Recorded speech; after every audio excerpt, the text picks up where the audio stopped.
Foul cholera है उसके lesions क्या क्या होते हैं, उसके लीजन्स के अंदर पर एक्यूट यानी सब एक्यूट फॉर्म के अंदर हमें क्या देखने मिलेगा, उसके अंदर कोई भी लीजन नहीं देखने मिलेगा, ठीक है। तो सब एक्यूट फॉर्म के अंदर हमें जो है फाउल कोलेरा के अंदर कोई भी लीजन्स देखने नहीं मिलेगा।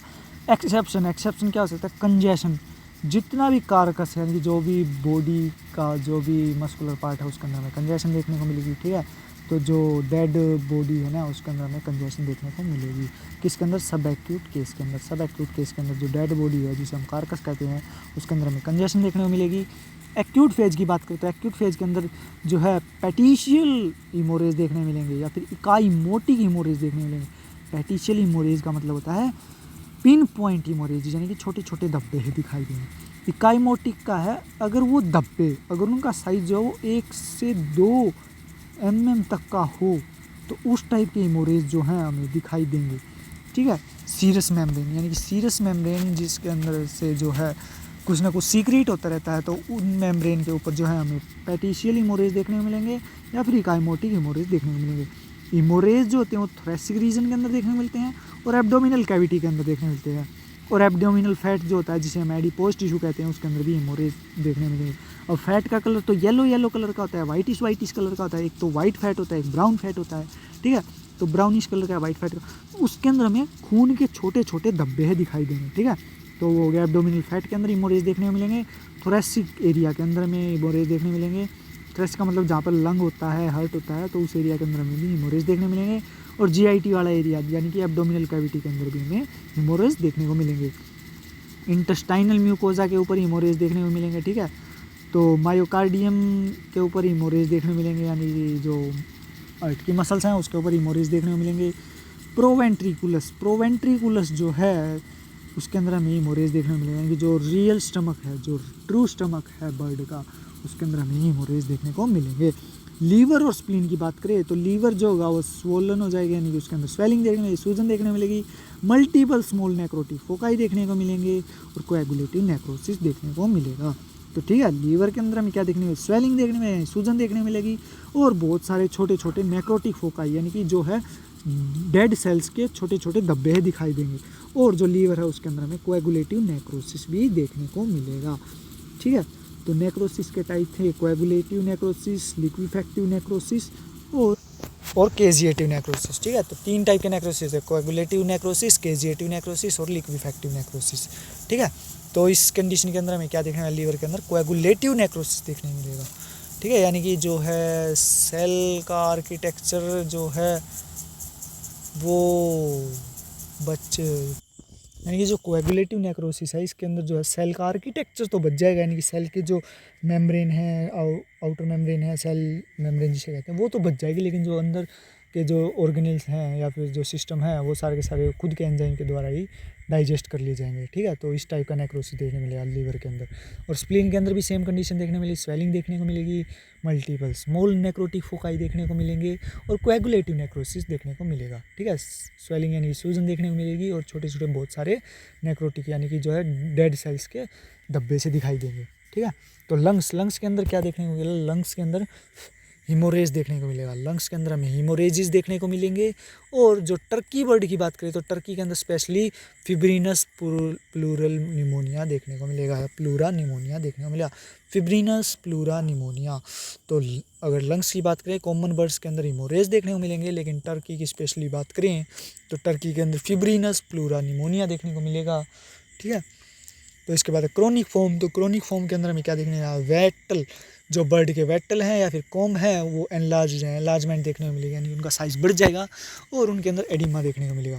तो एडिमा, अब एनलार्जमेंट क्यों होगी, किसी भी चीज़ की एनलार्जमेंट क्यों होती है, या तो उसके अंदर कुछ ना कुछ भर जाए यानी कि जो है उसकी नॉर्मल चीज़ थी तो वो नॉर्मल साइज़ था, लेकिन अगर उस नॉर्मल के अंदर भी कुछ ना कुछ एक्स्ट्रा भर जाए या फिर एक्स्ट्रा कुछ हो जाए तो उसके कारण होगा एडिमा। तो एडिमा के कारण क्या होगी, एनलार्जमेंट होगी, ठीक है। तो वेटल और कॉम की एनलार्जमेंट, एडिमा के कारण एनलार्जमेंट देखने मिलेगी और इनके अंदर सुपुरेटिव लीजन्स देखने को मिलेंगे, ठीक है।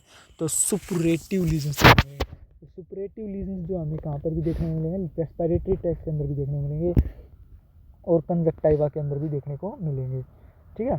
तो जो बर्ड है उसका जो रेस्पिरेटरी ट्रैक्ट है उसके अंदर भी हमें सुपरेटिव लीजन्स देखने को मिलेंगे और बर्ड का जो कंजक्टाइवा है उसके अंदर भी हमें सुपरेटिव लीजन्स देखने को मिलेंगे, ठीक है।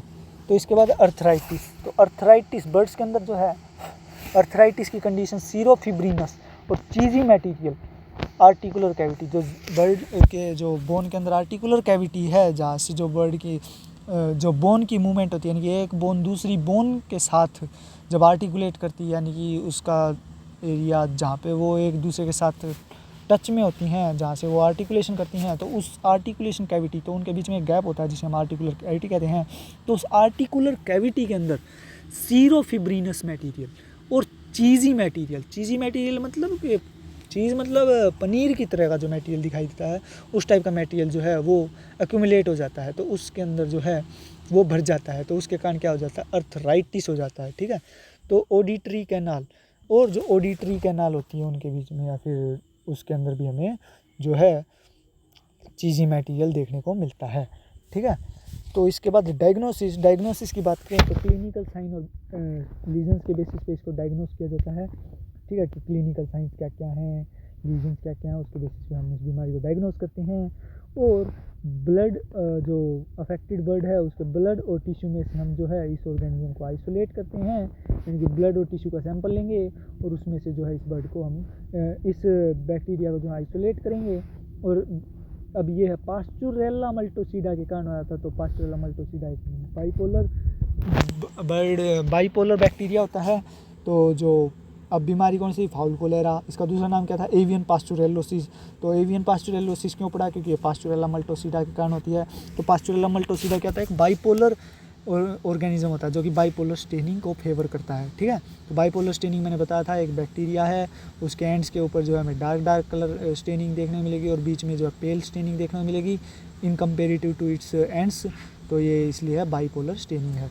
ठीक है, और इसकी अगर हम सबक्यूटेनियस या पैथोग्नोमिक इनोकुलेशन या इंट्रापेरिटोनियल और सबक्यूटेनियस इनोकुलेशन की बात करें तो जो अफेक्टेड टिश्यू मटेरियल है वो इन्फेक्टेड बर्ड्स के अंदर जो इन्फेक्टेड बर्ड्स से हम जो है सबक्यूटेनियसली या फिर इंट्रापेरिटोनियली जो है वो टिश्यू मटेरियल लेंगे, अफेक्टेड टिश्यू मटेरियल लेंगे और उसको हम माइस और रैबिट यानी कि चूहे और खरगोश के अंदर जो है इनोकुलेट कर देंगे, उसके अंदर डाल देंगे।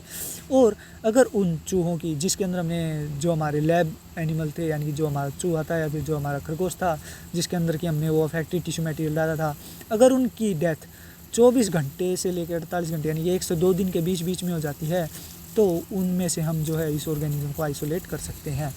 ठीक है, तो नेक्स्ट है, तो ये कंडीशंस हैं। तो जो ये सियानोटिक, देखो ये जो वेटल है इसकी स्वेलिंग है, स्वेलिंग क्यों हुई है, क्योंकि एब्सस प्रोड्यूस हो रही है, तो एब्सस इसके अंदर एब्सस बन रही है तो उसके कारण जो है इसकी स्वेलिंग हो रही है। किसकी,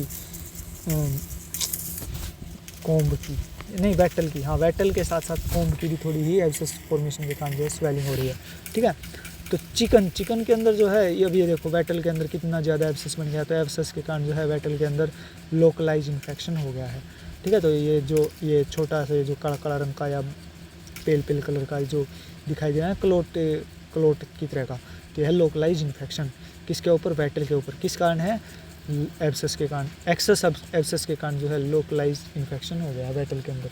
ठीक है, तो कुछ अब ये है टर्की बर्ड, समझ में आ रहा है, टर्की है, लग तो रहा है चिकन टाइप का है लेकिन ये टर्की है, क्योंकि टर्की की अगर एक पहचान बताएं तो उसके जो वेटल हैं वो प्रोमिनेंट होते हैं और उसकी जो सिर के ऊपर जो कलगी जिसे हम कहते हैं यानी कि कोम जिसे कहते हैं वो भी प्रोमिनेंट होती है। तो देखिए इसके आँख के आसपास है, इसके गर्दन के आसपास है या इसके सिर के ऊपर है, तो ये समझ लो एक टर्की है। ठीक है, तो प्रोमिनेंट पार्ट हैं ये। तो टर्कीज़ के अंदर जो है फाउल कोलेरा कंडीशन के अंदर येलो केजियस एक्जुडेट है, साइनसिस जो इसके साइनसिस हैं इसके अंदर येलो केजिएटिव एक्जुडेट है। और इस इमेज के अंदर जो है इंफ्रा ऑर्बिटल साइनस जो यहाँ पे होता है उसके अंदर जो है एक्जुडेट बहुत ज़्यादा अक्यूमुलेट हो गया है। तो इस एरिया के अंदर जो है हद से ज़्यादा एक्जुडेट अक्यूमुलेट हो गया है। ठीक है, तो ये टर्की की इतनी बुरी कंडीशन है, तो ये फाउल कोलेरा की कंडीशन थी। तो अब ये है हमारे पास विसरा के अंदर, यानी कि कोई भी विसरल ऑर्गन है यानी कि सॉफ्ट ऑर्गन जो भी है उसका डायग्राम है। तो हर्ट के ऊपर ये हर्ट है। ठीक है, तो वो पीछे एक वो हर्ट की देखी थी ना फोटो, वो किसके अंदर थी, फाउल टाइफॉइड के अंदर हर्ट की फ़ोटो थी, वो छोटे छोटे डब्बे। हाँ, तो वो फाउल टाइफाइड नहीं, पुलोरम के अंदर थी वो, ठीक है।